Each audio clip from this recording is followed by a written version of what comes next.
Matthew 7:21-23 ତିନୋଟି ପଦ ଆମେମାନେ ଦେଖିବା। କିଏ ଟିକେ ପଢ଼ନ୍ତୁ। ମୋତେ ପ୍ରଭୁ ପ୍ରଭୁ ବୋଲି ଡାକନ୍ତି, ଏପରି ପ୍ରତ୍ୟେକେ ସ୍ୱର୍ଗ ରାଜ୍ୟରେ ପ୍ରବେଶ କରିବେ ନାହିଁ। ମାତ୍ର ଯେ ମୋହର ସ୍ୱର୍ଗସ୍ଥ ପିତାଙ୍କ ଇଚ୍ଛା ସାଧନ କରେ, ସେ ପ୍ରବେଶ କରିବ। ସେଦିନ ଅନେକ ମୋତେ କହିବେ, ହେ ପ୍ରଭୁ, ଆମ୍ଭେମାନେ କି ତୁମ୍ଭ ନାମରେ ଭାବବାଣୀ କହିଲୁ ନାହିଁ? ପୁଣି ତୁମ୍ଭ ନାମରେ କି ଭୂତମାନଙ୍କୁ ଛଡ଼ାଇଲୁ ନାହିଁ? ଆଉ ତୁମ୍ଭ ନାମରେ କି ଅନେକ ଶକ୍ତିର କାର୍ଯ୍ୟ କଲୁ ନାହିଁ? ସେତେବେଳେ ମୁଁ ସେମାନଙ୍କୁ ସ୍ପଷ୍ଟ ରୂପେ କହିବି, ମୁଁ ତୁମ୍ଭମାନଙ୍କୁ କେବେ ହେଁ ଜାଣି ନାହିଁ। ହେ ଅଧର୍ମଚାରୀମାନେ, ମୋ ପାଖରୁ ଦୂର ହୁଅ। ଆମେନ୍। ପ୍ରେଜ୍ ଦ ଲର୍ଡ। ବିଶେଷ ଭାବରେ ଆଜିର ବିଷୟ ଆମେମାନେ ଦେଖିବା, who will be entered into the kingdom of God? କିଏ ପରମେଶ୍ୱରଙ୍କର ରାଜ୍ୟରେ ପ୍ରବାସ କରିପାରେ ବା ବାସ କରିପାରେ? ଦାଉଦ କୁହନ୍ତି, ହେ ସଦାପ୍ରଭୁ, କିଏ ତୁମ ଆବାସରେ ବାସ କରିବ? ତ ଏଠି ଆମେମାନେ ଦେଖୁଛୁ ଯୀଶୁ ମଧ୍ୟ କହୁଛନ୍ତି କି କିଏ ସଦାପ୍ରଭୁଙ୍କ ଆବାସରେ ବାସ କରିବ ଆଉ କିଏ ବାସ କରିବ ନାହିଁ। ଯଦି 21 ପଦଟି ଆମେମାନେ ଆଉ ଥରେ ଟିକେ ପଢ଼ିବା। ମୋତେ ପ୍ରଭୁ ପ୍ରଭୁ ବୋଲି ଡାକନ୍ତି, ଏପରି ପ୍ରତ୍ୟେକେ ସ୍ୱର୍ଗ ରାଜ୍ୟରେ ପ୍ରବେଶ କରିବେ ନାହିଁ। ମୋତେ ପ୍ରଭୁ ପ୍ରଭୁ ଡାକୁଥିବା ଲୋକ ସମସ୍ତେ ସ୍ୱର୍ଗ ରାଜ୍ୟରେ ପ୍ରବେଶ କରିବେ ନାହିଁ। ଆମେମାନେ ସମସ୍ତେ ମୁଖରେ ଖାଲି ଯଦି ପ୍ରଭୁଙ୍କୁ ଆମେମାନେ ପ୍ରଭୁ ପ୍ରଭୁ ବୋଲି ଡାକୁଥିବା, କିନ୍ତୁ ପ୍ରକୃତରେ ଆମେମାନେ ତାଙ୍କୁ ପ୍ରଭୁ ରୂପେ ଆମ ଜୀବନରେ ସ୍ଥାନ ଦେଇନଥିବା ବା ଦେଉନଥିବା ବା ପ୍ରଭୁ ରୂପେ ଆମ ଜୀବନରେ ତାଙ୍କୁ ଆମେମାନେ ସମାଧାନ କରୁନଥିବା, ତାହେଲେ ପ୍ରଭୁ କୁହନ୍ତି ଏପରିକା ବ୍ୟକ୍ତି ଆଉ ମୋ ରାଜ୍ୟରେ ପ୍ରବେଶ କରିପାରିବ ନାହିଁ।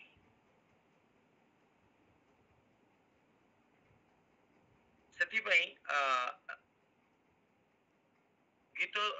ଆମେ ସେକେଣ୍ଡ ସାମୁଏଲ, ଦ୍ୱିତୀୟ ସାମୁଏଲ 7:18 ପଦ ଟିକେ ଆମେ ମାନେ ପଢିବା।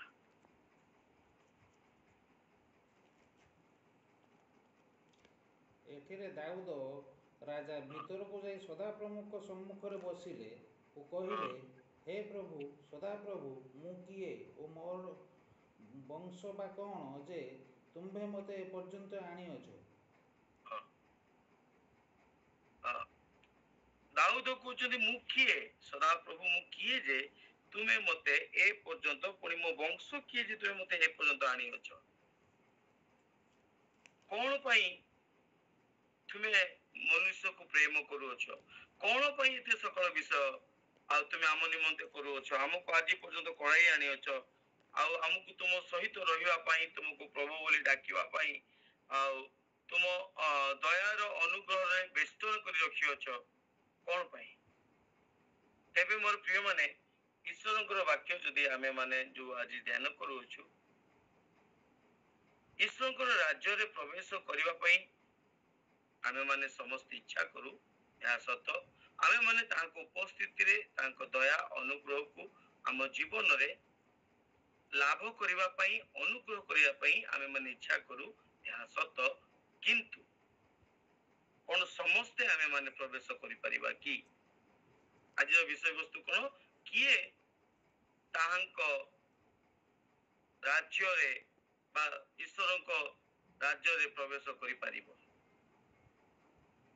ଏବେ ଆମେ କିଏ ପ୍ରବେଶ କରିବ ତା ପୂର୍ବରୁ ଆମେ ମାନେ ଦେଖିବା କେଉଁମାନେ ପ୍ରବେଶ କରିପାରିବେ ନାହିଁ। ପରମେଶ୍ୱର କାହାକୁ କହୁଛନ୍ତି? କେଉଁମାନେ ମତେ ପ୍ରଭୁ ପ୍ରଭୁ ଡାକୁଥିବା ପ୍ରତ୍ୟେକ ଲୋକ କଣ ହେବ ନାହିଁ, ସ୍ୱର୍ଗ ରାଜ୍ୟରେ ପ୍ରବେଶ କରିବ ନାହିଁ। ଯେବେ ଯିଏ ସ୍ୱର୍ଗ ରାଜ୍ୟରେ ପ୍ରବେଶ ନ କରିବ ସେ କୁଆଡେ ଯିବ? ନିଶ୍ଚିତ ରୂପେ ସେ ବିନଷ୍ଟ ହେବ ବା ନିଶ୍ଚିତ ରୂପେ ସେ ଆଉ ଏକ ସ୍ଥାନ ଯାହାର ନାମ ନର୍କ, ସେ ସ୍ଥାନ ପାଇଁ ସେ ମନୋନୀତ ହେବ। ତେବେ କେଉଁମାନେ ଏହି ସ୍ୱର୍ଗ ରାଜ୍ୟ ଯାଇପାରିବେ ନାହିଁ? ବଞ୍ଚିତ ହେବେ। ଯଦି ଆମେ ମାନେ ଦେଖିବା ମାଥ୍ୟୁ ଲିଖିତ ସୁସମାଚାର 19, ମାର୍କ 10:23, ଲୁକ 1:24, ଏ ସମସ୍ତ ପଦରେ କେହି ଗୋଟିଏ ପଦ ଖାଲି ପଢି ଦିଅନ୍ତୁ। ଏ ସମସ୍ତ ପଦରେ କେଉଁମାନେ ପ୍ରବେଶ କରି ନ ପାରିବେ? ଭାଇ 19 କେତେ? 19:23 ପଢନ୍ତୁ, ନହେଲେ ମାର୍କର 10:23-24 ପଢନ୍ତୁ। ସେଥିରେ ଯୀଶୁ ଆପଣା ଶିଷ୍ୟମାନଙ୍କୁ କହିଲେ, ମୁଁ ହଁ ତୁମମାନଙ୍କୁ ସତ୍ୟ କହୁଅଛି, ହଁ, ଧନୀ ଲୋକ ଅତି କଷ୍ଟରେ ସ୍ୱର୍ଗ ରାଜ୍ୟରେ ପ୍ରବେଶ କରିବେ। କୋଉମାନେ ପ୍ରବେଶ କରିବେ ଅତି କଷ୍ଟରେ? ଧନୀ ଲୋକମାନେ। ତେବେ ପ୍ରଥମ ବିଷୟ ଆମେ ମାନେ ଦେଖୁଛୁ, ଧନୀ ଲୋକମାନଙ୍କର ପ୍ରବେଶ କରିବାର ଆଉ ବହୁତ କଷ୍ଟ ବିଷୟଦାୟକ ଅଟେ। କାହିଁକି? କଣ ଧନ ଖରାପ? ନା, ଧନ ଖରାପ ନୁହେଁ, କିନ୍ତୁ ଯେଉଁମାନେ ଧନ ପଛରେ ଗୋଡ଼ାନ୍ତି ବା ଯେଉଁମାନେ ଧନକୁ ଆପଣା ପ୍ରଭୁ ରୂପେ ଆପଣା ଜୀବନରେ ସ୍ଥାନ ଦେଇଛନ୍ତି, ସେଇମାନଙ୍କୁ ଲେଖାଯାଏ, ସେଇମାନଙ୍କ ବିଷୟ ଲେଖାଯାଏ। କାହିଁକି? ଯୀଶୁଙ୍କ ପାଖକୁ ଆମେ ମାନେ ଜାଣୁଛୁ ଜଣେ ଧନୀ ଯୁବା ଆସୁଛି ଆଉ କହୁଛି, ହେ ସତ୍ଗୁରୁ, ମତେ ଅନନ୍ତ ଜୀବନ ପାଇବା ପାଇଁ ବା ଈଶ୍ୱରଙ୍କ ରାଜ୍ୟରେ ପ୍ରବେଶ କରିବା ପାଇଁ ମତେ କଣ କରିବାକୁ ହେବ? ଯୀଶୁ ତାକୁ କହୁଛନ୍ତି, ମୋ ସାଙ୍ଗର ଆଜ୍ଞା ପାଳନ କର, ଚୋରି କର ନାହିଁ, ବ୍ୟଭିଚାର କର ନାହିଁ, ପ୍ରେମ କର, ପିତାମାତାକୁ ସମାଦର କର, ପ୍ରତିବାସୀକୁ ଆତ୍ମୀୟ, ଏ ସମସ୍ତ ବିଷୟ କହୁଛନ୍ତି। କିନ୍ତୁ ସେ କହୁଛି, ମୁଁ ପିଲାଟି ଦିନ ଏ ସକଳ ବିଷୟ କରି ଆସୁଛି। ତା ମାନେ ଏ ସକଳ ବିଷୟ କରିକି ମଧ୍ୟ ତା ଜୀବନରେ କନଫର୍ମେସନ ନାହିଁ, ମୁଁ ସ୍ୱର୍ଗ ରାଜ୍ୟକୁ ଯିବି। କାହିଁକି କନଫର୍ମେସନ ନାହିଁ? ସେ ନିଜେ ଅନୁଭବ କରୁଛି। କାହିଁକି ନାହିଁ? କାରଣ ଯୀଶୁ ତାକୁ କଣ କହୁଛନ୍ତି, ଠିକ ଅଛି ତୁମେ ସବୁ କରୁଛ, ଗୋଟେ ବିଷୟ ଉଣା ଅଛି, ତୁମର ଯାହା ସମସ୍ତ ସମ୍ପତ୍ତି ବାଡି ଅଛି ତାକୁ ବିକି ଦାନ କରିଦିଅ, ମୋର ଆସି ଅନୁଗମନ କର। ଆଉ ଏ ସକଳ ବିଷୟ ଶୁଣିକି ସେ ଯୁବା ଲୋକଟି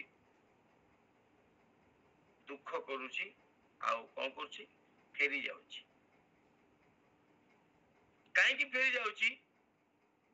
ସେ ତାର ଧନକୁ, ଯଦି ବା ଯୀଶୁଙ୍କୁ ପ୍ରେମ କରୁଥିଲା, ଗୁରୁ ବୋଲି କହୁଥିଲା, ତଥାପି ତାର ଧନକୁ କଣ କରୁଥିଲା, ଆପଣାର ପ୍ରଭୁ ରୂପେ ସେ ସ୍ୱୀକାର କରିଥିଲା, ଆପଣାର ପ୍ରଭୁ ରୂପେ ସେ ଗ୍ରହଣ କରିଥିଲା, ମାନୁଥିଲା।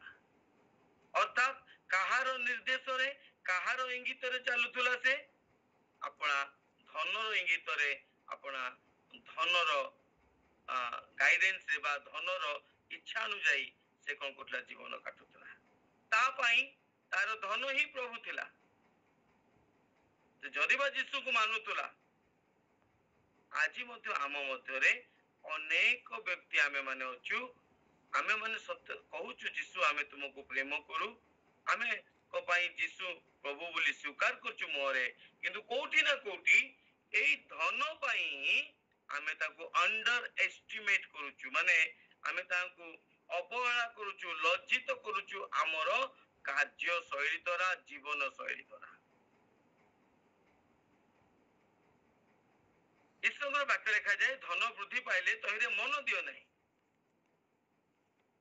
କିନ୍ତୁ ମନୁଷ୍ୟର ପ୍ରକୃତି, ଯଦି ଧନ ବୃଦ୍ଧି ପାଏ, ସେ ଚାହେଁ ତାକୁ ଆହୁରି ବଢେଇବା ପାଇଁ, ଆହୁରି ବଢେଇବା ପାଇଁ ସେ ସକଳ ଯୋଜନା କରେ। ଏଇଟା ମଣିଷର ଟେଣ୍ଡେନ୍ସି। ହଁ, ଉନ୍ନତ ଆସୁ, ଉନ୍ନତ ହେଉ, ଆମେ ମାନେ ଉନ୍ନତ ହେବା, କିନ୍ତୁ ସବୁଠୁ ବଡ ବିଷୟ, ଆମ ଜୀବନରେ ତାକୁ ପ୍ରଭୁ ରୂପେ ସ୍ଥାନ ନ ଦେଉ, ଆମେ ତାହାର ଅଧୀନସ୍ଥ ନ ହେଉ, ସେ ଆମର ଅଧୀନସ୍ଥ ହେଉ। କାହିଁକି? ଧନ କାହା ପାଇଁ ପରମେଶ୍ୱର ରଖିଛନ୍ତି? ଆମ ପାଇଁ। आमे ताकू उपयुक्त भावे खर्च करिबा पई ना कि ता निकटरे आपण मुंड झुकेबा पई। मोर प्रिय माने सबुठु बड़ विषय ईश्वर को वाक्य लिखा जाए आउ लोक लिखित सुसमाचार 23-24 रे बहुत गुड गुरुत्वपूर्ण विषय लिखा जाए पढ़ंतु तो लोक लिखित सुसमाचार 23-24 ना सॉरी 10-24 23-24 କାରଣ ମୁଁ ତୁମମାନଙ୍କୁ କହୁଅଛି ତୁମେ ମାନେ ଯାହା ଯାହା ଦେଖୁଅଛ ସେହି ସବୁ ଅନେକ ଭାବବାଦୀ ଓ ରାଜା ଦେଖିବାକୁ ଇଚ୍ଛା କଲେ। ସରି ମାର୍କ 10 23-24 ସେଥିରେ ଯୀଶୁ ଚତୁର୍ଦିଗକୁ ଦୃଷ୍ଟିପାତ କରି ଆପଣା ଶିଷ୍ୟମାନଙ୍କୁ କହିଲେ, ଯେଉଁମାନଙ୍କର ଧନ ଅଛି ସେମାନେ କେଡ଼େ କଷ୍ଟରେ ଈଶ୍ୱରଙ୍କ ରାଜ୍ୟରେ ପ୍ରବେଶ କରିବେ। ହଁ ଯୋଉମାନଙ୍କର ଧନ ଅଛି କେଡ଼େ କଷ୍ଟରେ ପ୍ରବେଶ କରିବେ। ତାପରେ ତାହାଙ୍କ କଥା ଶୁଣି ଶିଷ୍ୟମାନେ ବିସ୍ମୟାନ୍ୱିତ ହେଲେ। କିନ୍ତୁ ଯୀଶୁ ପୁନର୍ବାର ସେମାନଙ୍କୁ ଉତ୍ତର ଦେଲେ, ବତ୍ସଗଣ, ଈଶ୍ୱରଙ୍କ ରାଜ୍ୟରେ ପ୍ରବେଶ କରିବା କେଡ଼େ କଷ୍ଟକର। ଈଶ୍ୱରଙ୍କ ରାଜ୍ୟରେ ପ୍ରବେଶ କରିବା କେଡ଼େ କଷ୍ଟକର। ଈଶ୍ୱରଙ୍କ ରାଜ୍ୟରେ ଧନୀ ଲୋକର ପ୍ରବେଶ କରିବା ଅପେକ୍ଷା ବରଂ ସୂଚୀର ଛିଦ୍ର ଦେଇ ଓଟର ଯିବା ସହଜ। ହାଲେଲୁୟା। ଛୁଞ୍ଚିର ଛିଦ୍ର ଦେଇକି ଯୋଉଟା ଆମେ ମାନେ ସୂତା ପୁରେଇବା ପାଇଁ ଏତେ ଥର ହାତ ଥରୁଛି, ପ୍ରଭୁ କହନ୍ତି ସେଇ ଛିଦ୍ର ଦେଇକି ଗୋଟେ ଓଟ ପ୍ରବେଶ କରିଯିବ। ମାନେ ଚିନ୍ତା କରନ୍ତୁ କେତେ କଷ୍ଟଦାୟକ ବିଷୟ ଯୋଉମାନଙ୍କ ପାଖରେ ଆଉ ଧନର ଲାଳସା ଅଛି, ଯୋଉମାନଙ୍କ ପାଇଁ ସେମାନେ ଧନକୁ କଣ କରୁଛନ୍ତି ଆପଣା ପ୍ରଭୁ ବୋଲି କରିଛନ୍ତି, କେତେ କଷ୍ଟ ହେବ। ମୋର ପ୍ରିୟ ମାନେ ସେଥିପାଇଁ ଧନ ଆମ ପାଇଁ ହେଉ, ଆମେ ଧନ ପାଇଁ ନ ହେଉ। Give the first priority to the Lord। ଧର୍ମେଶ୍ୱରଙ୍କୁ ଆମେ ମାନେ ପ୍ରଥମ ସ୍ଥାନ ଦେବାର ଆବଶ୍ୟକତା ଅଛି। ଏ ପ୍ରାତଃ କାଳ ପ୍ରାର୍ଥନା ଏଥିପାଇଁ ପ୍ରଭୁ ମୋ ହୃଦୟରେ ଗୋଟେ ବୋଝ ଦେଲେ, ତାକି ମୁଁ ଜାଣିଛି ଆମର ଅନେକ ଲୋକ ସକାଳ ପ୍ରାର୍ଥନା ନ କରି ମଧ୍ୟ ସେମାନେ ପ୍ରଭୁଙ୍କୁ ସମୟ ଦେଇ ନ ପାରି ମଧ୍ୟ ସେମାନେ ଆପଣା କାମ, ଆପଣା କାର୍ଯ୍ୟ, ଆପଣା ରୋଜଗାରର ଯେଉଁ ପନ୍ଥା ଅଛି ସେଥିପ୍ରତି ସେମାନେ ମନୋଯୋଗ ହୁଅନ୍ତି। ଏହା ନିରାଟ ସତ୍ୟ କଥା। କାହିଁକି ସକାଳୁ ଉଠି ଆମେ ମାନେ ଆଗେ ତରତର ହେଇକି ଆମେ ମାନେ ବାହାରୁ ଥାଉ କଣ କରିବା ପାଇଁ, କେମିତିକା ମୁଁ କାମକୁ ଯିବି, କେମିତିକା କଣ କରିବି। କିନ୍ତୁ ପ୍ରଭୁ କହନ୍ତି ଧନୀ ଲୋକମାନଙ୍କର, ମାନେ ଧନ ପାଇଁ ଯାହାର ଲାଳସା ବା ଧନକୁ ଯେ ପ୍ରଥମ ସ୍ଥାନ ଦଉଛି ତାକୁ ସ୍ୱର୍ଗ ରାଜ୍ୟରେ ପ୍ରବେଶ କରିବା ବଡ କଷ୍ଟ ଅଟେ। ସେମିତିକା ଆଉ କୋଉ ଗୁଣ ଆମ ଜୀବନରେ ରହିଲେ ଆମେ ମାନେ ପ୍ରବେଶ କରିପାରିବା ନାହିଁ। ଯଦି ଆମେ ମାନେ ଦେଖିବା ତାହେଲେ ଦ୍ୱିତୀୟ ପିତର 1:3-9 ପଦ ଟିକେ ପଢନ୍ତୁ କି ଫଟାଫଟ ଟିକେ।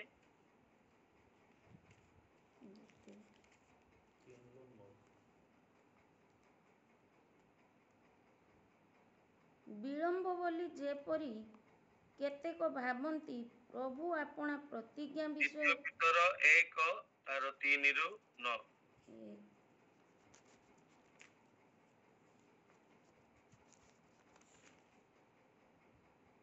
ଆମ୍ଭମାନଙ୍କ ପ୍ରଭୁ ଯୀଶୁଖ୍ରୀଷ୍ଟଙ୍କ ଈଶ୍ୱର ଓ ପିତା ଧନ୍ୟ। ସେ ମୃତମାନଙ୍କ ମଧ୍ୟରୁ ଯୀଶୁଖ୍ରୀଷ୍ଟଙ୍କ ପୁନରୁତ୍ଥାନ ଦ୍ୱାରା ଜୀବନଦାୟକ ଭରସା ପ୍ରାପ୍ତି ନିମନ୍ତେ, ଅର୍ଥାତ୍ ଯେଉଁ ଅକ୍ଷୟ, ଅକଳଙ୍କିତ, ଅଜର ଅଧିକାର ତୁମମାନଙ୍କ ନିମନ୍ତେ ସ୍ୱର୍ଗରେ ସଞ୍ଚିତ ହୋଇଅଛି, ତାହା ପାଇବା ନିମନ୍ତେ ଆପଣାର ମହାଦୟାରେ ଆମ୍ଭମାନଙ୍କୁ ପୁନର୍ଜନ୍ମ ଦେଇଅଛନ୍ତି। ହଁ, ପ୍ରଭୁ ଆମକୁ କହୁଛନ୍ତି କି ସେ ଆମକୁ ପୁନର୍ଜନ୍ମ ଦେଇଅଛନ୍ତି। କଣ ପାଇବା ପାଇଁ? ଆମେ ସ୍ୱର୍ଗ ରାଜ୍ୟରେ ପ୍ରବେଶ କରିବା ପାଇଁ। ଆଉ ଏ ସ୍ୱର୍ଗ ରାଜ୍ୟରେ ଯେଉଁ ସ୍ୱର୍ଗ ରାଜ୍ୟରେ ଯେଉଁ ସମସ୍ତ ବିଷୟ ଅଛି ଆମେ ତାକୁ ପାଇବା ପାଇଁ ପ୍ରଭୁ କଣ କରୁଛନ୍ତି, ଆମକୁ କଣ ଦାନ କରି ଅଛନ୍ତି ପଢନ୍ତୁ ଟିକେ ଆଉଥରେ 3ଟା ଯେ ଆପଣ ଗୌରବ ସଦ୍ଗୁଣରେ ଆମ ମାନଙ୍କୁ କଣ କରୁଛନ୍ତି? ଆମ୍ଭମାନଙ୍କ ପ୍ରଭୁ ଯୀଶୁଖ୍ରୀଷ୍ଟଙ୍କ ଈଶ୍ୱର ଓ ପିତା ଧନ୍ୟ। ସେ ମୃତମାନଙ୍କ ମଧ୍ୟରୁ ଯୀଶୁଖ୍ରୀଷ୍ଟଙ୍କ ପୁନରୁତ୍ଥାନ ଦ୍ୱାରା ନା ଜୀ- ନା ଆପଣ କୋଉଟା ପଢୁଛନ୍ତି? ହଁ, ପ୍ରଥମ ପିତର 1:3ଟା। ନା ନା ନା ନା, ଦ୍ୱିତୀୟ ପିତର 1:3 ମୁଁ ପଢି ଦଉଛି। ଯେ ଆପଣ ଗୌରବ ଓ ସଦ୍ଗୁଣରେ ଆମ ମାନଙ୍କୁ ଆହ୍ୱାନ କରିଛନ୍ତି, ତାହାଙ୍କ ବିଷୟକ ଜ୍ଞାନ ଦ୍ୱାରା ତାହାଙ୍କ ଐଶ୍ୱରିକ ଶକ୍ତି ଆମ ମାନଙ୍କୁ ଜୀବନ ଓ ଧର୍ମ ପରାୟଣତା ନିମନ୍ତେ ସମସ୍ତ ଆବଶ୍ୟକୀୟ ବିଷୟ ଦାନ କରିଅଛନ୍ତି। ସେ ଆପଣା ଗୌରବ ଓ ସଦ୍ଗୁଣରେ ଆମ ମାନଙ୍କୁ ଆହ୍ୱାନ କରିଅଛନ୍ତି। କେ ପରମେଶ୍ୱର ଆମ ମାନଙ୍କୁ ଆପଣା ଗୌରବ ଓ ସଦ୍ଗୁଣରେ ଆମ ମାନଙ୍କୁ ଆହ୍ୱାନ କରିଅଛନ୍ତି, ତାହାଙ୍କ ବିଷୟକ ଜ୍ଞାନ ଦ୍ୱାରା ଆଉ ଐଶ୍ୱରିକ ଶକ୍ତି ଦ୍ୱାରା ସେ ଆମମାନଙ୍କୁ ଜୀବନ ଆଉ ଧର୍ମ ପରାୟଣତା ମଧ୍ୟ ଦେଇଅଛନ୍ତି, ଧର୍ମ ପରାୟଣତା ନିମନ୍ତେ ସମସ୍ତ ଆବଶ୍ୟକତା ବିଷୟ ଦାନ କରିଅଛନ୍ତି। ତେବେ ସେ ଆବଶ୍ୟକ ବିଷୟ ଯାକ କଣ ଆମେ ମାନେ 4ରୁ ପଢିପାରିବା। ସେଇଟାର ଦ୍ୱିତୀୟ ପିତର। ହଁ, ଦ୍ୱିତୀୟ ପିତର। ତଦ୍ୱାରା ସେ ଆମ୍ଭମାନଙ୍କୁ ବହୁମୂଲ୍ୟ ଓ ଅତି ମହତ୍ ପ୍ରତିଜ୍ଞାମାନ ଦାନ କରିଅଛନ୍ତି, ଯେପରି ସେହି ସବୁ ଦ୍ୱାରା ତୁମ୍ଭେମାନେ କୋ ଅଭିଳାଷରୁ ଜାତ ଯେଉଁ ବିନାଶ ଜଗତରେ ଅଛି ସେଥିରୁ ରକ୍ଷା ପାଇ ଐଶ୍ୱରିକ ସ୍ୱଭାବର ସହଭାଗୀ ହୁଅ। ବାସ୍ ବାସ୍, ଗୋଟେ ସେକେଣ୍ଡ।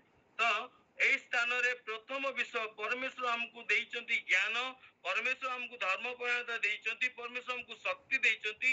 କୋଉ ବିଷୟରେ?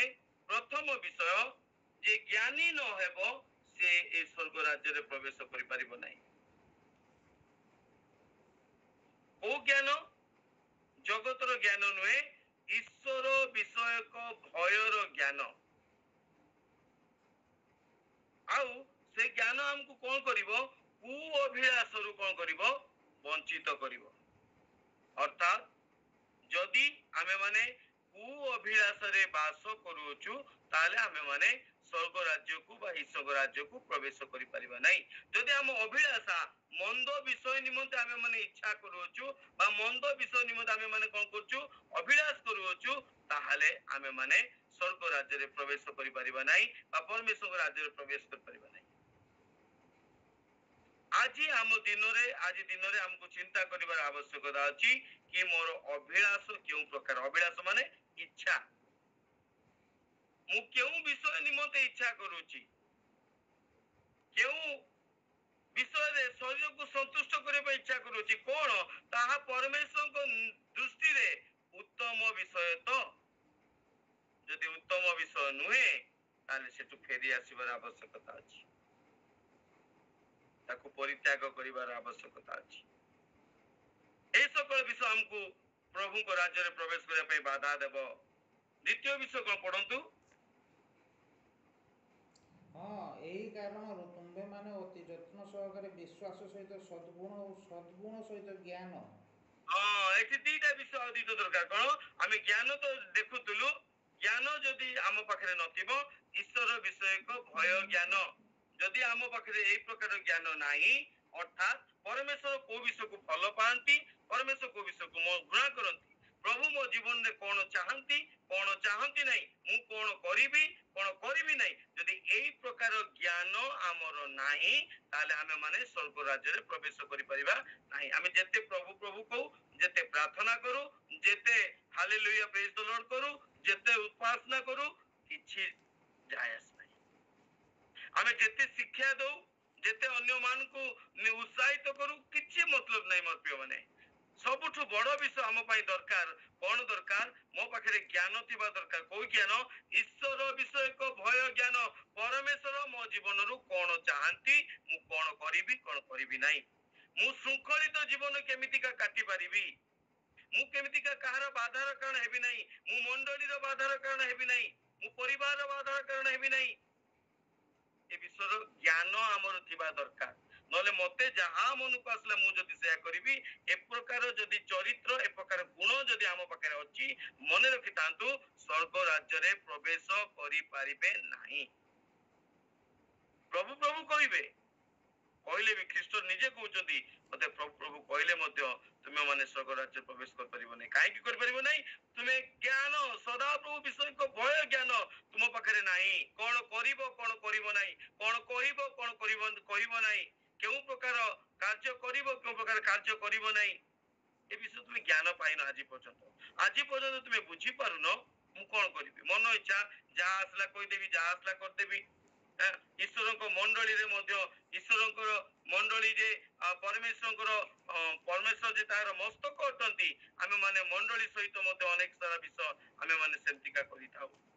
ମୋର ପ୍ରିୟ ମାନେ, ଆମର ଲକ୍ଷ୍ୟ ରହିବା ଦରକାର ଈଶ୍ୱରଙ୍କର ଶରୀର ଯେପରି କୌଣସି ପ୍ରକାର ଆଘାତ ପ୍ରାପ୍ତ ନ ହେଉ।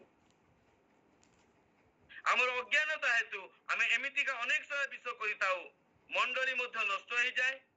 ମଣ୍ଡଳୀ ନଷ୍ଟ ହେଲେ ପରମେଶ୍ୱରଙ୍କର ଶରୀର ନଷ୍ଟ ହେଇଯିବ।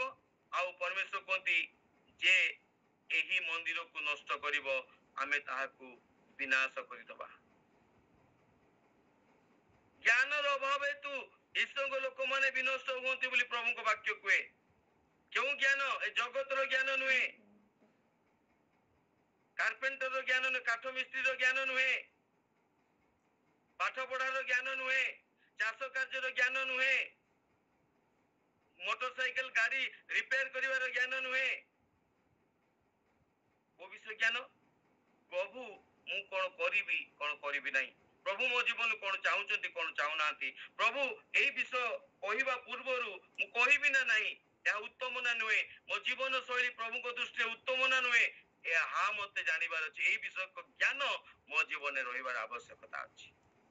ଯଦି ନାହିଁ ତାହେଲେ ମୋର ପ୍ରିୟ ମାନେ, ଆପଣ ଯେତେ ଯାହା କରନ୍ତୁ ଆପଣ ସ୍ୱର୍ଗ ରାଜ୍ୟକୁ ଯାଇପାରିବେ ନାହିଁ। এই ଜ୍ଞାନ ଆମ ଜୀବନରେ ନିତ୍ୟାନ୍ତ ଆବଶ୍ୟକ। ଯେମିତିକା ଆମର ମୂର୍ଖାମୀ ପାଇଁ ପରମେଶ୍ୱରଙ୍କର ରାଜ୍ୟ ବାଧାପ୍ରାପ୍ତ ନ ହେଉ। ଅନେକ ସମୟରେ ଆମେ ମାନେ ଏମିତି କିଛି କାର୍ଯ୍ୟ କରିଥାଉ, ଆମର ଅବାଧ୍ୟତା ହେତୁ, ଆମର ମୂର୍ଖାମୀ ହେତୁ ଗୋଟେ ଗୋଟେ ସ୍ଥାନରେ ମଣ୍ଡଳୀ ମଧ୍ୟ ବାଧାପ୍ରାପ୍ତ ହେଉଅଛି। ନୂତନ ବିଶ୍ୱାସୀ ମାନେ ବାଧାପ୍ରାପ୍ତ ହେଉଛନ୍ତି, ସେବା କାର୍ଯ୍ୟ ବାଧାପ୍ରାପ୍ତ ହେଉଛି, ଯେଉଁ ସ୍ଥାନରେ ପ୍ରାର୍ଥନା ହେବା କଥା ସେ ସ୍ଥାନରେ ବାଧାପ୍ରାପ୍ତ ହେଉଅଛି। ସେଥିପାଇଁ ଏ ମୂର୍ଖାମୀରୁ ଆମେ ମାନେ ବାହାରୁ ଆସୁ ମନୁଷ୍ୟ ମାନେ। କାହିଁକି ଏ ପ୍ରକାର ବ୍ୟକ୍ତି ସ୍ୱର୍ଗ ରାଜ୍ୟକୁ ପ୍ରବେଶ କରିପାରିବ ନାହିଁ। ସେ ପ୍ରଭୁ ପ୍ରଭୁ କହିବ। ସେଥିପାଇଁ ଦେଖନ୍ତୁ ଗୋଟେ ଉତ୍ତମ ବିଷୟ, ଆଉ ସେଇ ମାଥ୍ୟୁ 7:21 ଆମେ ମାନେ ପାଇବା, 22 ପାଇବା। 22 ପଢନ୍ତୁ ଟିକେ କି। ସେଦିନ ଅନେକ ମତେ କହିବେ, ହେ ପ୍ରଭୁ ହେ ପ୍ରଭୁ। ହଁ କହିବେ, ହେ ପ୍ରଭୁ। ହଁ ତାପରେ ଆମ୍ଭେମାନେ କି ତୁମ୍ଭ ନାମରେ ଭାବବାଣୀ କହିଲୁ ନାହିଁ? ଆମେ କଣ ଭାବବାଣୀ କହିଲୁନି କି? ତାପରେ ପୁଣି ତୁମ୍ଭ ନାମରେ କି ଭୂତ ଛଡ଼େଇଲୁ ନାହିଁ? ଭୂତ ଛଡେଇଲୁନି? ଆମେ ବା ଯାଇକୁ ତା ପାଇଁ ପ୍ରାର୍ଥନା କଲୁ, ୟା ପାଇଁ ପ୍ରାର୍ଥନା କଲୁ, ଭୂତ ଛଡେଇଲୁ। ଆଉ ତୁମ୍ଭ ନାମରେ କି ଅନେକ ଶକ୍ତିର କାର୍ଯ୍ୟ କଲୁ ନାହିଁ? ତୁମ ନାମରେ କି ଅନେକ ଶକ୍ତିର କାର୍ଯ୍ୟ କରୁନାହୁଁ? ମୁଁ ବା ଯାଉଛି, ୟା ଘରେ ପ୍ରାର୍ଥନା କରୁଛି, ତା ଘରେ ପ୍ରାର୍ଥନା କରୁଛି, ୟାକୁ କହୁଛି, ତାକୁ କହୁଛି, ଏ ଭାଇକୁ ବୁଝଉଛି, ସେ ଭାଇକୁ ବୁଝଉଛି। ଯୀଶୁ କଣ କହିବେ? ସେତେବେଳେ ମୁଁ ସେମାନଙ୍କୁ ସ୍ପଷ୍ଟ ରୂପେ କହିବି, ମୁଁ ତୁମ୍ଭମାନଙ୍କୁ କେବେ ଜାଣି ନାହିଁ। ମୁଁ ତୁମମାନଙ୍କୁ କେବେ ଜାଣି ନାହିଁ। ହେ ଅଧର୍ମଚାରୀ ମାନେ ମୋ ପାଖରୁ ଦୂର ହୋ। କଣ କହିଲେ? ହେ ଅଧର୍ମଚାରୀ ମାନେ ମୋ ଠାରୁ ଦୂର ହୋ। ତେବେ ଆପଣ ଯୋଉ କାର୍ଯ୍ୟ କରୁଛନ୍ତି ତାହା ଆପଣଙ୍କ ପାଇଁ ଲାଭଦାୟକ ହେବ ନା କ୍ଷତିଦାୟକ ହେବ? ଯଦି ଖ୍ରୀଷ୍ଟ କୁହନ୍ତି ଆମେ ତୁମକୁ ଜାଣିନାହୁଁ, ତୁମର ଏଇ କାମ କରିଲେ ବି ସୁଦ୍ଧା ଆମେ ତୁମକୁ ଜାଣିନାହୁଁ, ଆମେ ତୁମକୁ ଗ୍ରହଣ କରିନାହୁଁ, ତାହେଲେ ମୋର ପ୍ରିୟ ମାନେ କରିକି ଲାଭ କଣ? ଆମେ ଅନେକକୁ ବୁଝେଇବା ପାଇଁ ଚାହୁଁଛୁ, ଅନେକକୁ ପ୍ରାର୍ଥନା କରୁଛୁ, ଅନେକ ଘରକୁ ଯାଉଛୁ, ଅନେକ ଲୋକମାନଙ୍କୁ କହୁଛୁ, ଅନେକ ବିଷୟ କରୁଛୁ, କିନ୍ତୁ ପ୍ରଭୁ କହିବେ ମୁଁ ତତେ ଜାଣି ନାହିଁ। କାହିଁକି? ତୋର ଜ୍ଞାନ ନାହିଁ। କଣ କରିବାର ଅଛି, କଣ କରିବାର ନାହିଁ, କେମିତି କରିବାର ଅଛି, କେମିତି କରିବାର ନାହିଁ, ତାହା ତୁମେ ଜାଣୁନାହଁ।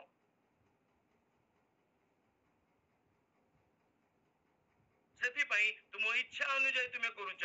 ପରିବାରରେ ଏକ ଶୃଙ୍ଖଳା ଅଛି, ମଣ୍ଡଳୀରେ ଏକ ଶୃଙ୍ଖଳା ଅଛି। ପ୍ରତ୍ୟେକ ବିଷୟକୁ ଆମକୁ ଈଶ୍ୱରଙ୍କ ଇଚ୍ଛା ଅନୁଯାୟୀ, ଈଶ୍ୱରଙ୍କ କଣ ଉତ୍ତମ ପାଆନ୍ତି, କଣ ଭଲ ପାଆନ୍ତି, କଣ କରିବା କଥା, କଣ କରିବା କଥା ନୁହେଁ, ଏ ସକଳ ବିଷୟ ଆମ ଜ୍ଞାନ ଆମ ରହିବା ଦରକାର।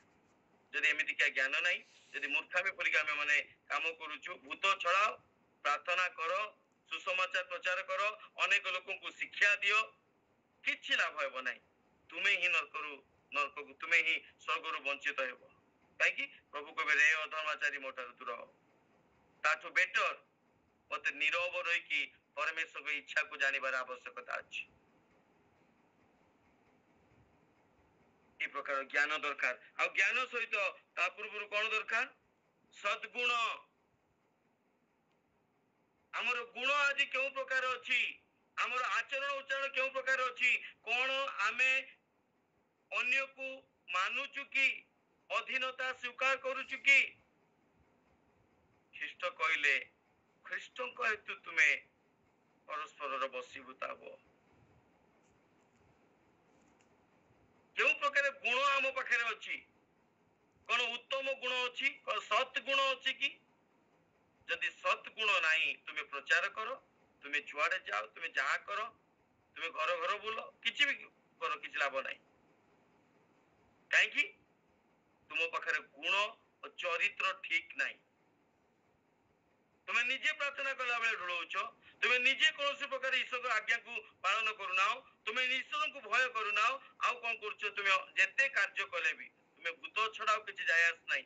ତୁମେ ସୁସମାଚାର ପ୍ରଚାର କର, ତୁମେ ଘର ଘର ବୁଲ, ତୁମେ ଶିକ୍ଷା ଦିଅ, ତୁମେ ବାକ୍ୟ କୁହ, କିଛି ବି କର, କିଛି ବି ମତଲବ ନାହିଁ। ପ୍ରଭୁ କହିବେ ରେ ଅଧର୍ମାଚାରୀ ମୋ ଠାରୁ ଦୂର ହ, ମୁଁ ତତେ ଜାଣି ନାହିଁ କି ଚିହ୍ନି ନାହିଁ। ତେବେ ମୋର ପ୍ରିୟ ମାନେ, କଣ ଲାଭ? ସମସ୍ତ ବିଷୟ କୋଉଥିରେ ଯିବ? ଶୁଖୁଆ ପୋଡାରେ ଯିବ। ସେଥିପାଇଁ ଆମକୁ ପ୍ରଭୁଙ୍କ ଇଚ୍ଛାକୁ ଜାଣିବାର ଆବଶ୍ୟକତା ଅଛି। ଜ୍ଞାନର ସହିତ କାର୍ଯ୍ୟ କଥା କହିବାର ଆବଶ୍ୟକତା ଅଛି। ଆଉ କଣ? ଆମ ଗୁଣ ବିଷୟରେ ମଧ୍ୟ ଆମକୁ ସାବଧାନ ହେବାର ଆବଶ୍ୟକତା ଅଛି। ତାପରେ କଣ ଲେଖାଯାଏ? ଜ୍ଞାନ ସହିତ ସଂଯମ, ଓ ସଂଯମ ସହିତ ଧୈର୍ଯ୍ୟ, ଓ ଧୈର୍ଯ୍ୟ ସହିତ ଧର୍ମ ପରାୟଣତା। ଯାହା ପାଖରେ ଜ୍ଞାନ ନାହିଁ, ତା ପାଖରେ କେବେ ମଧ୍ୟ କଣ ରହିବ ନାହିଁ? ସଂଯମତା ରହିବ ନାହିଁ। କଣ୍ଟ୍ରୋଲ, ସେଲ୍ଫ କଣ୍ଟ୍ରୋଲ, ନିଜକୁ କଣ୍ଟ୍ରୋଲ କରିକି ରଖିବା। ମୁଁ କଣ କରିବି, କଣ କରିବି ନାହିଁ, ସେମାନେ କଣ୍ଟ୍ରୋଲ ହେଇପାରନ୍ତି ନାହିଁ। ସେମାନେ କୁହନ୍ତି କାହିଁକି ମୁଁ କରିପାରିବି ନାହିଁ, କାହିଁକି ମୁଁ କହିପାରିବି ନାହିଁ, କାହିଁକି ମୁଁ ନୁହେଁ ସିଏ। ସେଲ୍ଫ କଣ୍ଟ୍ରୋଲ, ଆତ୍ମକୁ ଆତ୍ମ ସଂଯମତା। ଯାହାର ଜ୍ଞାନ ନାହିଁ ସେ କଣ ହେବ? ଆତ୍ମ ସଂଯମତା। ଏବେ ଗୋଟେ ବିଷୟ ଦେଖ, ଯଦି ଆମେ ମାନେ ପଶୁ ମାନଙ୍କ କଥା ଚିନ୍ତା କରିବା, କୁକୁରର ଜ୍ଞାନ ଅଛି କି? ଜ୍ଞାନ ନାହିଁ। ଯଦି ଜ୍ଞାନ ଥାନ୍ତା, ସେ ବାନ୍ତି କରିକି ଆଉ ଥରେ ଖାଉଥାନ୍ତା କି? ନାଇଁ, ତାର ଜ୍ଞାନ ନାହିଁ। ଏବେ ତୁମେ ରାସ୍ତାରେ ଯାଉଥିବ, ଅନେକ ସମୟରେ ଦେଖିବ ସେମାନେ ଭୋକିବାକୁ ଲାଗିବେ। ତୁମେ ତାଙ୍କୁ ଚିହ୍ନି ନାଅ, ଜାଣି ନାଅ, କିଛି କରିନାଅ। ଅନେକ ସମୟରେ ସେ ରାସ୍ତାରେ ଗଲାବେଳେ, ରାତିରେ ଗଲାବେଳେ ଆମ ଘର ପାଖରେ ବେଳେ ବେଳେ ବହୁତ ବିରକ୍ତି ଲାଗେ। ଯଦି ଲେଟ୍ ନାଇଟ୍ ରେ ଆସୁଛୁ, ଟିକେ ଲେଟ୍ ହେଇଯାଇଛି, ଆସୁଥିବୁ କି ଲେଟ୍ ହେଇଛି, କୁଆଡେ ବାହାରିକି ଯାଉଥିବୁ, ରାତି ହେଇଯାଇଛି, କିଛି କୁକୁର ଦଳ ଅଛନ୍ତି, ସେ ତତେ ଦୌଡେଇବେ, ଗୋଡେଇବେ, ଭୋ ଭୋ ଭୋ ଭୋ କରିକି। କିଛି ମତଲବ ନାହିଁ। ନା ତୁ ତା ସାଙ୍ଗରେ ଲାଗୁଛୁ, ନା ତାଙ୍କ ସହିତ ତୋର କିଛି ସମ୍ପର୍କ ଅଛି, ନା ତୋ ପାଖରେ ଅଛି କିଛି ତାଙ୍କୁ ଦଉନୁ, କିଛି ସମ୍ପର୍କ ନାହିଁ। ତାଙ୍କର ଜ୍ଞାନ ନାହିଁ, ସେ ଅଯଥା ଭୋକନ୍ତି। କାହିଁକି? ଜ୍ଞାନର ଅଭାବ। ତାଙ୍କର ଆତ୍ମ ସଂଯମତା ନାହିଁ। ତୁ ତାଙ୍କୁ କହିଲେ ବି ହେ ଏମିତି କର ନା, ଚୁପ କହିଲେ ବି ସେ ଶୁଣିବେ ନାହିଁ, ସେ ଆହୁରି ଗୋଡେଇବେ ତୋ ପାଖକୁ। କାହିଁକି? ଆତ୍ମ ସଂଯମତା ତାଙ୍କ ପାଖରେ ନାହିଁ, ସେଲ୍ଫ କଣ୍ଟ୍ରୋଲନେସ୍ ନାହିଁ। ମୁଁ କଣ କରିବି, ମୁଁ କଣ୍ଟ୍ରୋଲ ରହିବି, କଣ କରିବି, ସେ ବିଷୟ ଜାଣି ନାହିଁ। ମୋର ପ୍ରିୟ ମାନେ, ସେଥିପାଇଁ এই ପ୍ରକାର ବ୍ୟକ୍ତି ମାନେ ସ୍ୱର୍ଗ ରାଜ୍ୟକୁ ପ୍ରବେଶ କରିପାରିବେ ନାହିଁ। ନିଜ ଉପରେ ନିଜର କଣ୍ଟ୍ରୋଲ ରହିବାର ଆବଶ୍ୟକତା ଅଛି।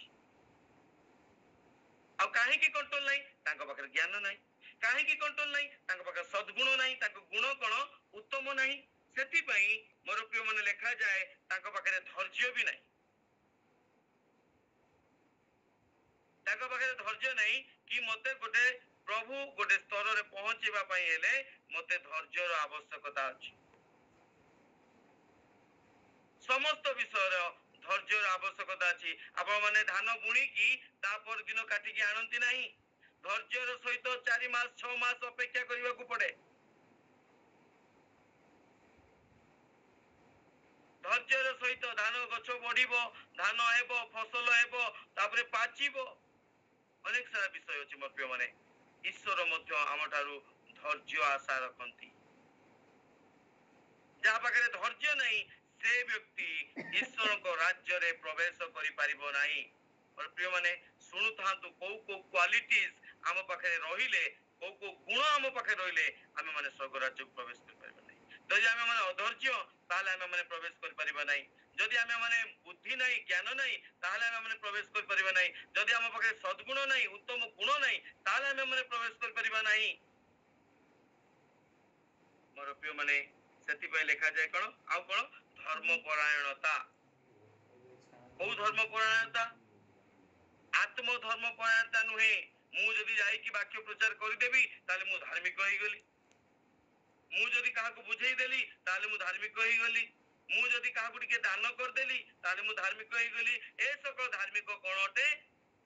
ସେଲ୍ଫ ରାଇଚିୟସନେସ ବା ଆତ୍ମ ଧାର୍ମିକତା। ଏ ସକଳ ବିଷୟକୁ ପରମେଶ୍ୱର ପସନ୍ଦ କରନ୍ତି ନାହିଁ। ଏ ପ୍ରକାର ବ୍ୟକ୍ତି ମାନେ ମଧ୍ୟ ମନେ ରଖିଥାନ୍ତୁ, ସ୍ୱର୍ଗ ରାଜ୍ୟକୁ ଯିବେ ନାହିଁ। ଈଶ୍ୱର ବାକ୍ୟ କୁହେ, ଯାହା ତୁମ ଦକ୍ଷିଣ ହସ୍ତ ଦଉଛି ତାହା ତୁମ ବାମ ହସ୍ତ ନ ଜାଣୁ। ଆଜି କିନ୍ତୁ ଆଜିକାଲି କଣ କରୁଛୁ? ଫଟୋ ଉଠେଇକି ସେଲ୍ଫି ଉଠଉ ଆମେ ମାନେ ଦଉଛୁ, ଭିଡିଓ କରିକି ଆମେ ମାନେ ଦଉଛୁ। ଏହା ଆତ୍ମ ଧାର୍ମିକତା ଅଟେ। ଏପରିକା ବ୍ୟକ୍ତି ସଦାପ୍ରଭୁଙ୍କ ରାଜ୍ୟରେ ପ୍ରବେଶ କରିପାରିବ ନାହିଁ। ଆମେ ମାନେ କଣ କରୁଛୁ, କଣ କହୁଛୁ, ସେ ବିଷୟରେ ଆମର ଧାର୍ମିକତା ଦ୍ୱାରା ତାହା ପରିପ୍ରକାଶ ହେଇଥାଏ। କେଉଁ ପ୍ରକାର ଧାର୍ମିକତା? ଈଶ୍ୱର ବିଷୟକ ଧାର୍ମିକତା। କଣ ଈଶ୍ୱର ବିଷୟକ ଧାର୍ମିକତା? ଈଶ୍ୱରଙ୍କ ଇଚ୍ଛା ଅନୁଯାୟୀ ଜୀବନ କାଟିବା ହେଲା ଈଶ୍ୱରଙ୍କ ବିଷୟ ଧାର୍ମିକତା। ସେଥିପାଇଁ ମୋର ପ୍ରିୟ ମାନେ ଏ ପ୍ରକାର ବ୍ୟକ୍ତି ସ୍ୱର୍ଗ ରାଜ୍ୟକୁ ଯାଇପାରିବେ ନାହିଁ। ତାପରେ କଣ ଲେଖାଯାଏ? ତୁମେ ମାନେ କଣ କର? ଧାର୍ମିକତା ଧର୍ମ ପରାୟଣତା ସହିତ ଭାତୃ ସ୍ନେହ, ପୁଣି ଭାତୃ ସ୍ନେହ ସହିତ ପ୍ରେମ। ତୁମେ ଯଦି ଆପଣା ଭାଇକୁ ପ୍ରେମ କରିପାରୁନ, ଖ୍ରୀଷ୍ଟ କୁହନ୍ତି ତାହେଲେ ମତେ କେମିତି ପ୍ରେମ କରିବ? ତୁମେ ତ ମତେ ଦେଖିନାଅ। ତୁମେ ଯଦି ପରସ୍ପରକୁ ପ୍ରେମ କରିପାରୁନ ତାହେଲେ ତୁମେ କେମିତି ମତେ ପ୍ରେମ କରିବ? ଯଦି ପରସ୍ପର ଭିତରେ କାମୁଡା ଝାମୁଡା ହେବ, ଯଦି ପରସ୍ପର ଭିତରେ ନିଜ ଉପରେ ନିଜକୁ ଅନ୍ୟ ଠାରୁ ଶ୍ରେଷ୍ଠ ମଣିବ, ତାହେଲେ କେମିତି ତୁମେ ମତେ ପ୍ରେମ କରିବ? ଖ୍ରୀଷ୍ଟ କହିଲେ ଯିଏ ମତେ ପ୍ରେମ କରେ ସେ ମୋର ଜୁଆଳିକୁ ବହନ କରୁ। ଆଉ ତାଙ୍କର ଜୁଆଳି କଣ? ସେ କହିଲେ ମୁଁ ସେବା ପାଇବା ପାଇଁ ନୁହେଁ, ସେବା କରିବା ପାଇଁ ଆସିଛି। ତେବେ ମୋର ପ୍ରିୟ ମାନେ ଯଦି ଏଇ ପ୍ରକାର ଗୁଣ, ଏଇ ପ୍ରକାର ସ୍ୱଭାବ ଆମ ଭିତରେ ଅଛି, ମନେ ରଖିଥାନ୍ତୁ ସ୍ୱର୍ଗ ରାଜ୍ୟକୁ ଯିବେ ନାହିଁ। ଆପଣ ଯେତେ ବର୍ଷର ବିଶ୍ୱାସୀ ହୁଅନ୍ତୁ, ଯେତେ ପ୍ରାର୍ଥନା କରନ୍ତୁ, ଯେତେ ପ୍ରଚାର କରନ୍ତୁ, ଯେତେ ଘର ଘରକୁ ଯାଆନ୍ତୁ ବୁଝାନ୍ତୁ, ଯେତେ ଯାହା କରିବାର ଅଛି କରନ୍ତୁ, ପ୍ରଥମେ ନିଜ ଗୁଣ ଆଉ ଚରିତ୍ରକୁ ସୁଧାରିବାକୁ ପଡିବ। ତେବେ ଯାଇକି ଆମେ ମାନେ ସ୍ୱର୍ଗ ରାଜ୍ୟରେ ପ୍ରବାସ ହେଇପାରିବା, ନହେଲେ ହେଇପାରିବା ନାହିଁ। ଯଦି ଆମ ଜୀବନରେ ପ୍ରେମ ନାହିଁ ତାହେଲେ ଆମେ ମାନେ ପ୍ରବାସ ହେଇପାରିବା ନାହିଁ। ଆଉ ଯଦି ଆମ ଜୀବନରେ ପ୍ରେମ ଅଛି, ଈଶ୍ୱରଙ୍କର ବାକ୍ୟ କଣ କୁହେ? ତୁମେ ମାନେ ମୋର ଆଜ୍ଞା ବହ ଓ ଯଦି ତୁମେ ମତେ ପ୍ରେମ କରୁଅଛ ତାହେଲେ ମୋ ଆଜ୍ଞାକୁ ମଧ୍ୟ କଣ କର? ପାଳନ କର। ମୋର ପ୍ରିୟ ମାନେ ନଚେତ ଆମେ ମାନେ ସ୍ୱର୍ଗ ରାଜ୍ୟକୁ ଯିବା ବଡ କଷ୍ଟ ହେଇଯିବ। ସେଥିପାଇଁ ଲେଖାଯାଏ ଏଇ ସବୁଠାରେ ବୃଦ୍ଧି ପାଇଲେ ଆମ ମାନଙ୍କ ପ୍ରଭୁ ଯୀଶୁ ଖ୍ରୀଷ୍ଟଙ୍କ ଜ୍ଞାନ ବିଷୟକ ଜ୍ଞାନରେ ପୂର୍ଣ୍ଣତା ଲାଭ କରିବା। କେତେବେଳେ ଆମର ଜ୍ଞାନ ଆସିବ?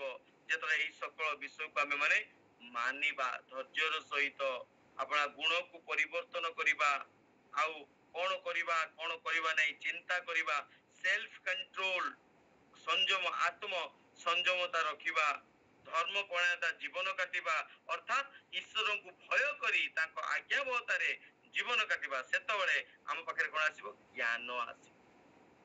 ଆଉ ଏଇ ଜ୍ଞାନ ହିଁ ଆମକୁ ତାଙ୍କ ରାଜ୍ୟରେ ପ୍ରବାସ କରିବ। 9 ପଦରେ ଲେଖା ଯାଏ ମାତ୍ର ପଢନ୍ତୁ ଟିକେ ମାତ୍ର ଏହି ସବୁ ଯାହାଠାରେ ନାହିଁ ସେ ହଁ ଦୂରଦର୍ଶୀ ନ ହୋଇ ଅନ୍ଧ ହୋଇଅଛି। ପୁଣି କଣ ହେଇଛି ସେ ଦୂରଦର୍ଶୀ ନୁହେଁ ସେ ଅନ୍ଧ। ଯଦି ଏଇ ପ୍ରକାର ଗୁଣ କାହା ପାଖରେ ନାହିଁ ତାହେଲେ ସେ କଣ ସେ ଦୂରକୁ ଦେଖୁ ନାହିଁ। ସେ ବର୍ତ୍ତମାନ ବିଷୟ ଭାବୁଛି ବର୍ତ୍ତମାନ ମୁଁ ଏମିତି ହେଇଯିବି ସେମିତି ହେଇଯିବି ସେମିତି ହେଇଯିବି। ଦୂରଦୃଷ୍ଟି ଦେଖୁନି। ପରମେଶ୍ୱର ଯେ ତାକୁ ଅସ୍ୱୀକାର କରିବେ ସେ ବିଷୟକୁ ବୁଝୁନି। ଆଉ ସେ କଣ ଅଛି ଅନ୍ଧ ହେଇଯାଇଛି। କାହିଁକି? ନିଜର ଗର୍ବ, ନିଜର ଅହଙ୍କାର, ନିଜର ଦାମ୍ଭିକତା, ନିଜର ଆତ୍ମ ବଡ଼ିମା ସକଳ ବିଷୟ କଣ କରିଦେଇଛି ତାକୁ ଅନ୍ଧ କରିଦେଇଛି। ତାପରେ କଣ ଲେଖାଯାଏ? ପୁଣି ଆପଣା ପୂର୍ବକୃତ ପାପରୁ ପରିଷ୍କୃତ ହେବା ବିଷୟ ପାଶୋରି ଯାଇଅଛି। ଓ ପୁରୁଣା ପାପରୁ ପାଶୋରି ଯାଇଛି। ସେ ଭୁଲି ଯାଇଛି ପୁରୁଣା ପାପରୁ ପରିଷ୍କାର ହେବା ପାଇଁ। ସେଇ ଗର୍ବ, ସେଇ ଅହଙ୍କାର, ସେଇ ମୁଁ ଆତ୍ମ ବଡ଼ିମା ବିଷୟକୁ ନେଇକି ଯେ ମତେ ସେଠୁ ପରିଷ୍କାର ହବାର ଅଛି ସେ ଭୁଲି ଯାଇଛି। କାହିଁକି ଭୁଲି ଯାଇଛି? ଏବେ ସୁସ୍ଥ ହେଇଯାଇଛି। ଏବେ ସମସ୍ୟା ସମାଧାନ ହେଇଯାଇଛି। ଯେତେବେଳେ ଆମେ ମାନେ ପ୍ରଭୁଙ୍କ ପାଖକୁ ଆସିଲେ, ଯେତେବେଳେ ସମସ୍ୟା ଥିଲା, ଯେତେବେଳେ ଅସୁସ୍ଥତା ଥିଲା, ଯେତେବେଳେ ସୁସ୍ଥ, ଯେତେବେଳେ କଷ୍ଟ ଥିଲା, ଦୁଃଖ ଥିଲା, ସେତେବେଳେ ଆମେ ପ୍ରତ୍ୟେକଙ୍କୁ ପ୍ରାର୍ଥନା ନିବେଦନ ଦଉଥିଲେ, ଭାଇ ଟିକେ ପ୍ରାର୍ଥନା କର, ଭାଇ ମୁଁ ତୁମ ଘରକୁ ଆସିବି କି? କାହା କାହା ଘରକୁ ଯିବା, କାହା ଘରେ ରହିବା, କାହାକୁ କହିବା ପ୍ରାର୍ଥନା କର, ମୋ ପାଇଁ ଟିକେ ପ୍ରାର୍ଥନା କର। କାହିଁକି? ସେତେବେଳେ ପରିସ୍ଥିତି ବଡ ଜଟିଳ ଥିଲା। କିନ୍ତୁ ଏବେ ଯଦି ମୁଁ ସୁସ୍ଥ ହେଇଯାଇଛି, କଣ ମୁଁ ହେଇଗଲି? ମୁଁ ବି ଜଣେ ହେଇଗଲି। କଣ ଆସିଗଲା? ଗର୍ବ। କଣ ଆସିଗଲା? ଅହଙ୍କାର। ଆଜି ବି ପରମେଶ୍ୱର ସେଇ ବିଷୟ କୁହନ୍ତି, ଯାହାର ଅଧୀନସ୍ଥରେ ତୁମେ ମାନଙ୍କୁ ଦିଆଯାଇଛି ତୁମେ ତାର ଅଧୀନସ୍ଥକୁ ସ୍ୱୀକାର କର। ଆଜି ବି ଖ୍ରୀଷ୍ଟ କୁହନ୍ତି, ମୁଁ ସେବା ପାଇବା ପାଇଁ ନୁହେଁ ସେବା କରିବାକୁ ଆସିଛି। ଶୃଙ୍ଖଳା ଆମ ଜୀବନର ନିତ୍ୟାନ୍ତ ଆବଶ୍ୟକତା ଅଛି। ଖ୍ରୀଷ୍ଟୀୟ ଜୀବନରେ ଏକ ଶୃଙ୍ଖଳାର ଆବଶ୍ୟକତା ଅଛି। ଖ୍ରୀଷ୍ଟ ସେଥିପାଇଁ କହିଲେ, ହେ ଅଳସୁଆ ମାନେ ତୁମେ ମାନେ ଯାଅ ପିମ୍ପୁଡ଼ି ପାଖରୁ ଶିଖ। ଡିସିପ୍ଲିନ କେମିତି ହବାର ଅଛି, ଶୃଙ୍ଖଳା କେମିତି ରଖିବାର ଅଛି। ପିମ୍ପୁଡ଼ି ମାନେ କଣ କରନ୍ତି? ଯୁଆଡେ ବି ଯାଆନ୍ତି ଏକ ଲାଇନ ହେଇକି ଯାଆନ୍ତି। ପଛରେ ଥିବା ପିମ୍ପୁଡ଼ି ଦୌଡ଼ି ଯାଇକି ଆଗରେ ରହିଯାଏନି, ରୁହେ କି? ପଛରେ ଥିବା ପିମ୍ପୁଡ଼ି, ଚାଲୁଥିବା ପିମ୍ପୁଡ଼ି, ମଝିରେ ଥିବା ପିମ୍ପୁଡ଼ି, ସେମାନେ କହିବେ କି ନାଇଁ କାହିଁକି ମୁଁ ବି ତ ହେଇଗଲି, ମୁଁ ବି ଆଗକୁ ପଳେଇବି। ଦୌଡ଼ିକି ପଳାନ୍ତି କି ଆଗକୁ? ନାଇଁ, ଯାଆନ୍ତି ନାଇଁ, ଫଲୋ କରନ୍ତି। କାହିଁକି? ଆମ ସମସ୍ତଙ୍କୁ ସେଇ ଜାଗାକୁ ଯିବାକୁ ଅଛି। ତୁମେ ଆଗରେ ଗଲେ ବି ଯିବ, ପଛରେ ଗଲେ ବି ଯିବ, ମଝିରେ ଗଲେ ବି ଯିବ। ଈଶ୍ୱରଙ୍କ ବାକ୍ୟ ଲେଖାଯାଏ କି ଅନେକ ତ ଆହୁତ ଅଳ୍ପ ମନୋନୀତ। ଆଉ କୋଉମାନେ ମନୋନୀତ? ଯୋଉମାନେ ପଛରେ ଅଛନ୍ତି। ମୋର ପ୍ରିୟ ମାନେ, ସେଥିପାଇଁ ଆମେ ମାନେ ସାବଧାନ ହବା ଦରକାର। କୋଉ ବିଷୟ ମତେ ଈଶ୍ୱରଙ୍କ ରାଜ୍ୟରେ ପ୍ରବେଶ କରିବାରୁ ବାଧା ଦଉଛି? ମୋର ପୁରୁଣା ଚରିତ୍ର, ପୁରୁଣା ଗୁଣ, ପୁରୁଣା ବିଷୟକୁ ମତେ ପରିତ୍ୟାଗ କରିବା ପାଇଁ, ମୁଁ ଭୁଲି ନ ଯାଏ, ମତେ ତାକୁ ପରିତ୍ୟାଗ କରିବାର ଅଛି। ଆଜି ବି ମତେ ପରିଷ୍କାର ହବାର ଅଛି। ଆଜି ବି ମତେ ଶିଖିବାର ଆବଶ୍ୟକତା ଅଛି। ଆଜି ବି ମତେ ଅନୁସରଣ କରିବାର ଆବଶ୍ୟକତା ଅଛି। ଯଦି ଗୋଟେ ଗ୍ଲାସ ଫୁଲ ହେଇଯିବ, କହିବ କଣ ମୋର ହେଇଗଲା, ମୁଁ ଜାଣିଗଲି ବୋଲି କହିକି, ଆଉ ତା ଜୀବନରେ ସେ କେବେ ବଢି ପାରିବ ନାହିଁ, ଆଉ ଅଧିକା ଜଳ ଧରି ପାରିବ ନାହିଁ। ଆଜି ବି ଆମକୁ ଅପେକ୍ଷା କରିବାର ଅଛି ପ୍ରଭୁଙ୍କ ଠାରେ। ଆଜି ବି ଆମକୁ ସ୍ୱୀକାର କରିବାର ଅଛି ବସତା। ଆଜି ବି ଆମକୁ ଅପେକ୍ଷା କରିବାର ଅଛି, ହଁ ମତେ ଆହୁରି ଶିଖିବାର ଅଛି, ଆହୁରି ଜାଣିବାର ଅଛି, ଆହୁରି ବଢିବାର ଅଛି, ଆହୁରି ଧାର୍ମିକ ହେବାର ଅଛି, ଆହୁରି ଗୁଣ ଚରିତ୍ରକୁ ସଜାଡ଼ିବାର ଅଛି। ଯଦି ତୁମେ କହୁଛ କି ମୁଁ ଯଥେଷ୍ଟ ହେଇଗଲି, ବିନଷ୍ଟ ହେଇଯିବା। ସେଥିପାଇଁ ମୋ ପ୍ରିୟ ମାନେ, ଈଶ୍ୱରଙ୍କର ରାଜ୍ୟକୁ ପ୍ରବେଶ କରିବାକୁ ହେଲେ ଏ ସକଳ ବିଷୟ ଆମକୁ ଦୂରଦର୍ଶୀ ହେବାର ଆବଶ୍ୟକତା ଅଛି। ଅନ୍ଧ ନୁହେଁ ମୋର ପ୍ରିୟ ମାନେ। ସେଥିପାଇଁ 10 ଲେଖାଯାଏ, ହେ ଭାଇ ମାନେ ତୁମେ ମାନେ ଆପଣ ଆହ୍ୱାନ ଆଉ ମନୋନୟନକୁ ସ୍ଥିର କରିବା ନିମନ୍ତେ ଅଧିକ ଯତ୍ନଶୀଳ ହୁଅ। ଯେଣୁ ଏପରି କଲେ ତୁମେ ମାନେ କଣ ହବ? ଏବେ ଝୁଣ୍ଟି ପଡିବ ନାହିଁ। ତେବେ ମୋର ପ୍ରିୟ ମାନେ, आमे माने देखुछु कोन कोन कले आमे माने स्वर्ग राज्य को जीवा नाही यदि ए प्रकार गुण अछि ताले माने जाई परिबा नाही एजिकल जीजिकल 13 रो 9 को आमे माने देखिबा को मन जाई परिबे नाही से स्थान लिखा जाए फॉल्स प्रॉफिट कई कारिकी टिके पढंतु 13 रो 9 को जीजिकल 13 रो 9 पुणी जे भविष्यत वक्ता माने असार दर्शन पाती ओ मिथ्या मंत्र पढ़ती आंबर हस्त सेमानकर प्रतिकूल हेबो बी केयरफुल परमेश्वर को निमंते आपण माने कोन परस्पर को उत्साहित करछंती कोन सजेशन करछंती कोन आपण अनेक समय रे आमे दर्शन नै कि पागल हो जाऊ राति रे मु गुटे एमिति का दर्शन देखिली मते एमिति का प्रभु जणैले मते एमिति का कहिले ए सकल विषय कोन परमेश्वर को ठु हेछि तो दिन सारा मु क्रोध रे परिपूर्ण रहिबी दिन सारा मु या तार को ठकीबी दिन सारा मिछ कथा कहबी दिन सारा पाप को ढांकीबी राति रे मते प्रभु कथा कहबे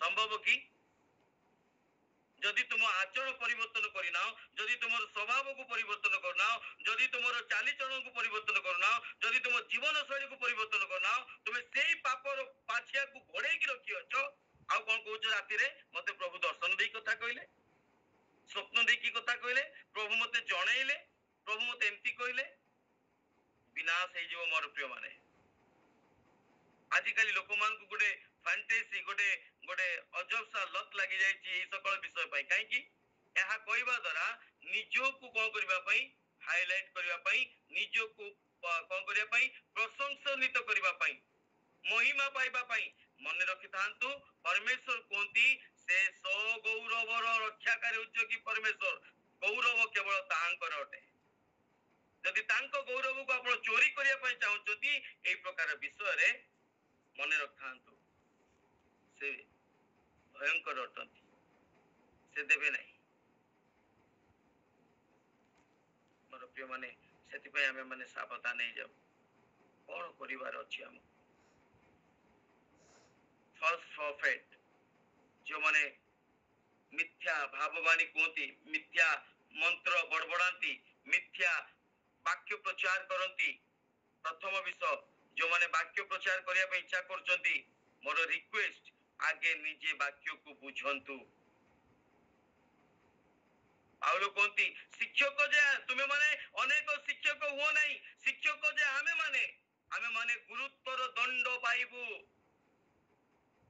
काई की जहा वाक्य आपण प्रचार करचंती ता उपयुक्त भाबे बुझिबार आवश्यकता अछि निजे बुझिबार अछि निजे सिखिबार अछि निजे परमेश्वर गठा प्रकाशन पाइबार अछि ता परे से वाक्य को आपण रिवील करंतु अन्य मान को निकट रे अदरवाइज नतुबा भयंकर परिस्थिति आपण माने पड़िबे विनष्ट होई जिवे आमे जदी सिखिबा को इच्छा करिबा नै आमे जदी प्रभु गठार जानिबा पे इच्छा करिबा नै बुझिबा पे इच्छा करिबा नै आ आमे कहबा मु हेई बेली गोटे बोली कहि कि विनाश हेई जिवे मोर प्रिय माने सेति पई ए प्रकार व्यक्ति स्वर्ग राज्य जाई परिबो नै को माने परंतु आउतरे टिके पुणी जे भविष्यत वक्ता माने असार दर्शन पाती असार दर्शन कोनोसी उत्तर मतलब नै केबे आमे अपवित्रता जीवन काटिले परमेश्वर हमको उत्तम विषय जणैबे नै जते आपण दर्शन देखंतु देखुचंती बा स्वप्न देखुचंती बा भाबुचंती प्रभु मो मन रे कहले गोटिए विषय आपण चिंता करिवे जो मानन को जे कहूची से भी चिंता करबा दरकार कोन आपण पवित्रता जीवन काटुचंती तो कोन ईश्वर को भय करचंती तो कोन ईश्वर को आज्ञा भय होचंती तो सेदिन मोसा जेतबेले गले ईश्वर को निकट को परमेश्वर प्रथम विषय कहले मोसा तुम्हें अपना पादुका को कोन करो बाहर करी के आसो सिनाई पर्वत रे काहे कि एहा पवित्र स्थान अटे मोसा पादुका को बाहर कला परे परमेश्वर ताको सहित आलाप कले परमेश्वर ताको 10 आज्ञा देले परमेश्वर को सहित 40 दिन 40 राति पर्यंत से समय काटी पाले आपण केते पवित्रता करिसंती आज पर्यंत आम जूता को बा हमर मंद कार्य को मंद कथा को हम छाड़ी कि आ कौन कहूँ प्रभु मते कहले केमती प्रभु कहबे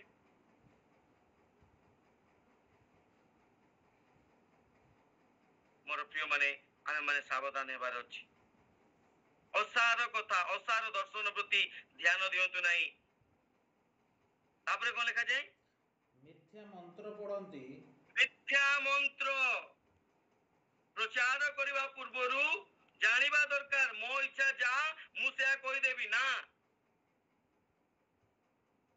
मिथ्या मंत्र तुमे मने बड़बड़ाओ नाही मिथ्या मंत्र को नाही सेति ईश्वर वाक्य लिखा जाए अकारण रे प्रभु को नाम ज्ञान नहीं तुम माने दंड पाइब अकारण रे 10 आज्ञा रे को आइची मोर प्रिय माने सेति आमे माने सावधान हेबा दरकार हां सेही जी जी कॉल 20 रो 38 पद टिके पढंतु तो आउ को माने जाई परिबे नहीं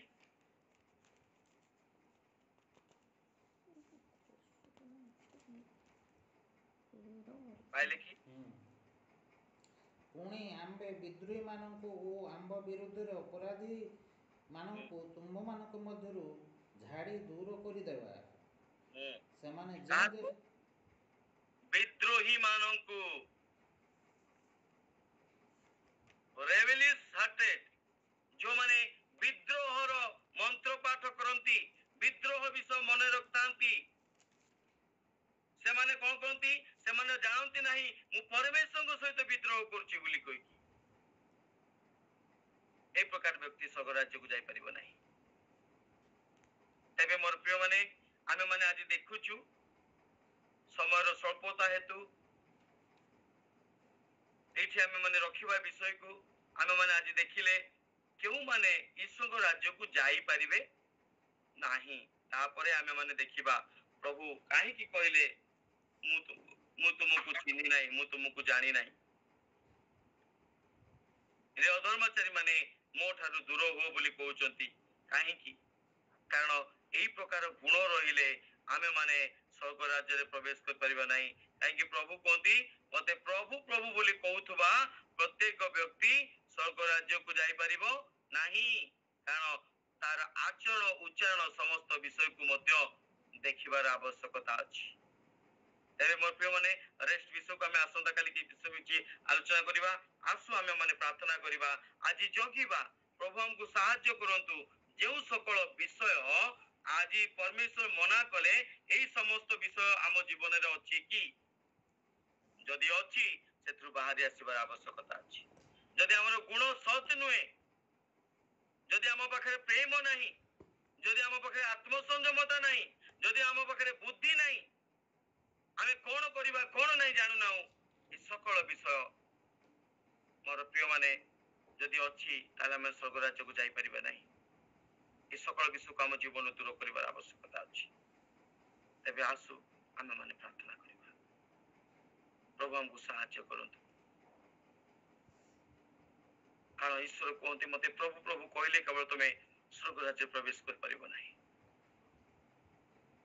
थैंक यू लॉर्ड जीसस हे पिता सकल विषय मु तुमरो धन्यवाद करूची जो वाक्य तुम हम मान को जीवन देल प्रभु मु तुमरो धन्यवाद करूची तद अनुसार जीवन काटिबा पई तुम हम प्रत्येक को सहायता करो जो सकल विषय आज तुमरी राज्य रे प्रवेश करिया पई मते बाधा देउची जो क्रोध जो ईर्ष्या जो हिंसा जो मंदता जो असद आचरण जो इनडिसिप्लिन लाइफ विशृंखलार जीवन जहाँ मते बाधा देउची से सकल विषय को दूर कर मु तुमरो बाध्य हेबी मते सहायता कर मते ज्ञान दियो जा उत्तम ताही करिबी जा तुम दृष्टि मंद ता परित्याग करिबी प्रभु मते सहायता कर हे पिता सकल विषय गौरव प्रशंसा महिमा तुमको दे आजिर वाक्य आजिर शिक्षा पुणी आम प्रत्येक जेपरी फलप्रद हेबाकु पारिबो तुमे दया कर बोली मु प्रार्थना करूची मु मो गुण प्रति मो आचरण प्रति आज सतर्क रहिबी तुम मते सहायता कर बोली प्रार्थना करूची धन्यवाद गौरव प्रशंसा महिमा तुमको दे यीशु ख्रीष्ट को नाम रे समस्त प्रार्थना मांगुची।